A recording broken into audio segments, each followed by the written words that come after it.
Because if all you're doing is coming back from work, crying, feeling miserable, and then doing the same thing over and over and over again, that is not living, that is surviving. Hello and welcome to Not Your Forever Job, the show that helps you create the career you truly want. I am Hayley Loren, an engineer and career coach, and today on the show we are talking about how to manage feeling unhappy in your STEM job.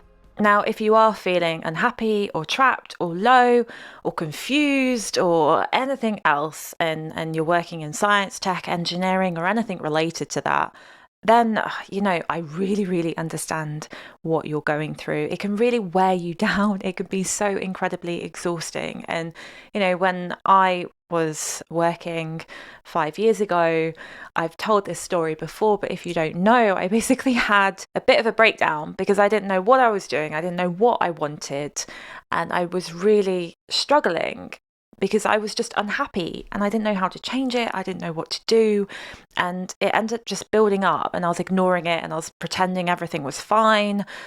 And it just got to a point where I started having panic attacks at work, in the toilets, hiding away, or I would kind of travel back from work and I'll be crying. And I just felt so lost and it was really difficult. And whether you're at that point or whether you're not quite there yet, but you feel like you might be on that particular path, then, it can be so challenging to cope with that on a daily basis because it is exhausting. It can wear you down.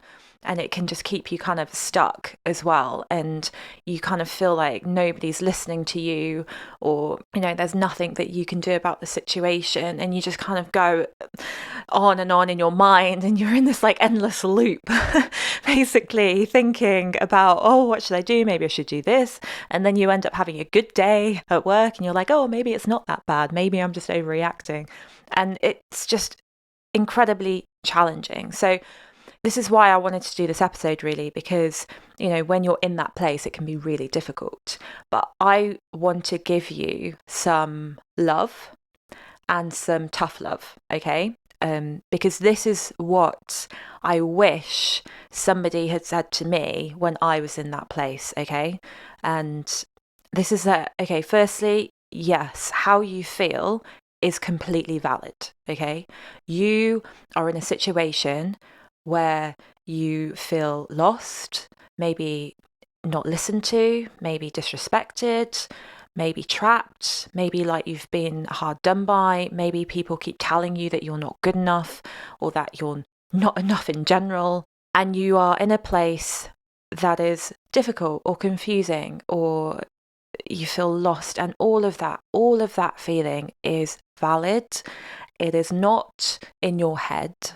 Well, it is in your head, but that's where the pain lies. But it is not all your fault.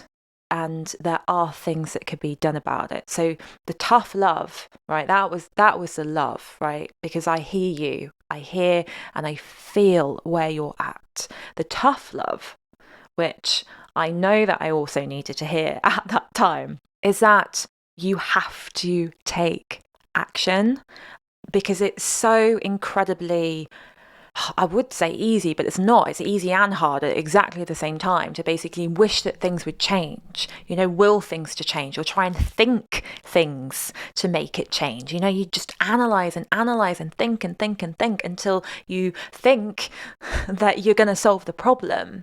But the truth is that you can only solve the problem when you start taking action, when you start having conversations, when you start voicing things, when you start looking for jobs, when you start reflecting, when you start brainstorming about all of the different things that you want to do or brainstorming what you don't want to do.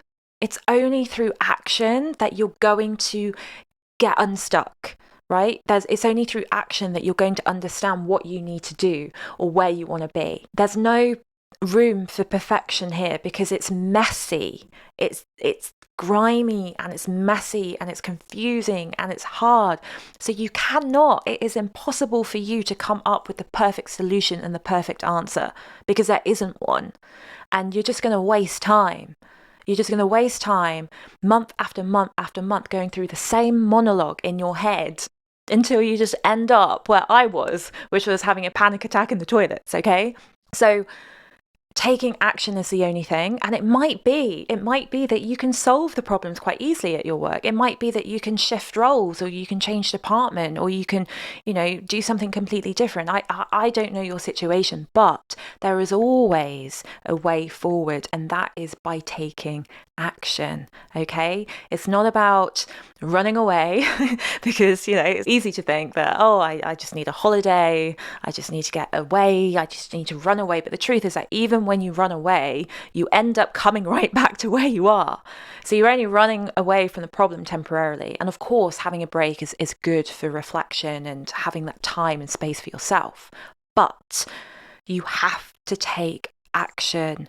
Okay, you need to be actually creating change. Otherwise, nothing is going to change.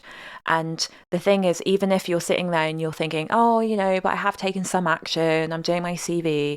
No, what I'm saying to you is, are you taking consistent action every single week? Do you have a plan?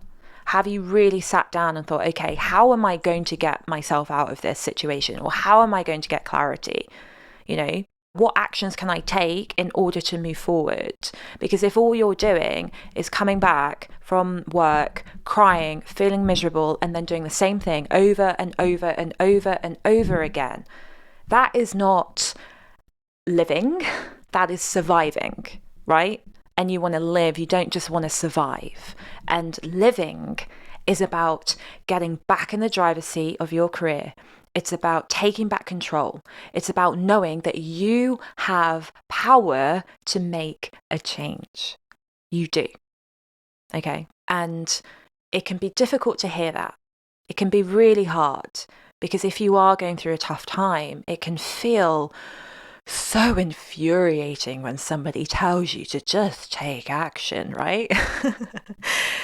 Because it's easy enough for somebody else to say it. But I am saying this as somebody who has been where you are, who has sat there in the pain or the discomfort or the confusion that you are feeling right now. And I can tell you this, the only thing that has got me out of it is taking action. That's it. So, when I say action, I mean every single week.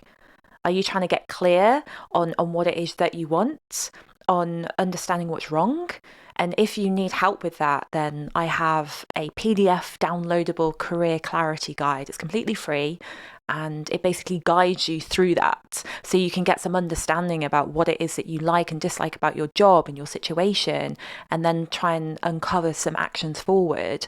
And if you want that, just head over to my website, www.hayleyloren.com/coaching. So definitely go through that if you've not done that before. If you're a regular listener of this podcast and you've not, or this show, because I actually film this as well. So if you're watching on YouTube or anything like that, make sure you do that. Even if you feel like you don't need it, still go through it, still download it, still work through it. It won't take you long. It'll only take you about 10 minutes. And if you can do that and you come out of it, and then you can say, at least you would be able to say to me if we met in person, Hayley, I have taken one specific action. Okay, which is good. So that can be the first step. Beyond that, there's things like you can speak to your boss, you can curate a email to your line manager or your boss. I'm not saying that you need to do anything on a whim. Of course you need to think things through. But you can also network, you can be updating your CV if you've not done that yet. You can think about all of the experience that you've got and look at some of your transferable skills.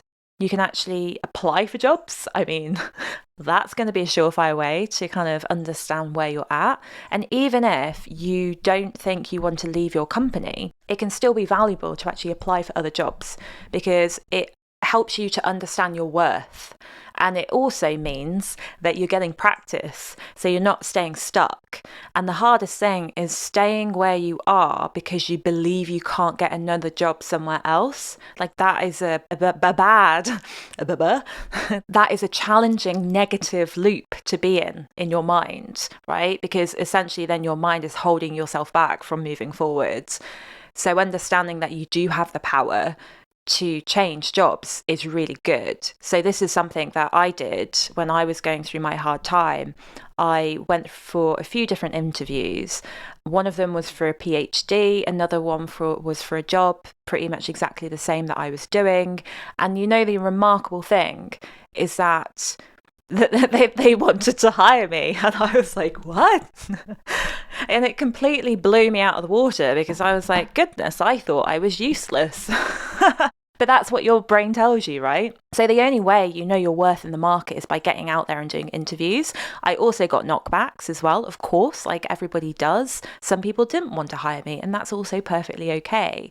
But it's really important to get out there. So that is a really key action. So even if you're not certain yet whether you want to stay or leave or change industry or anything else, just take that action, okay? And then the other thing, which is really important, and I chatted about this in last week's episode, which was episode 32, I believe, which is all about kind of confidence and getting confidence when you're looking for new jobs and wanting a change. And this is an important one, and this is getting support.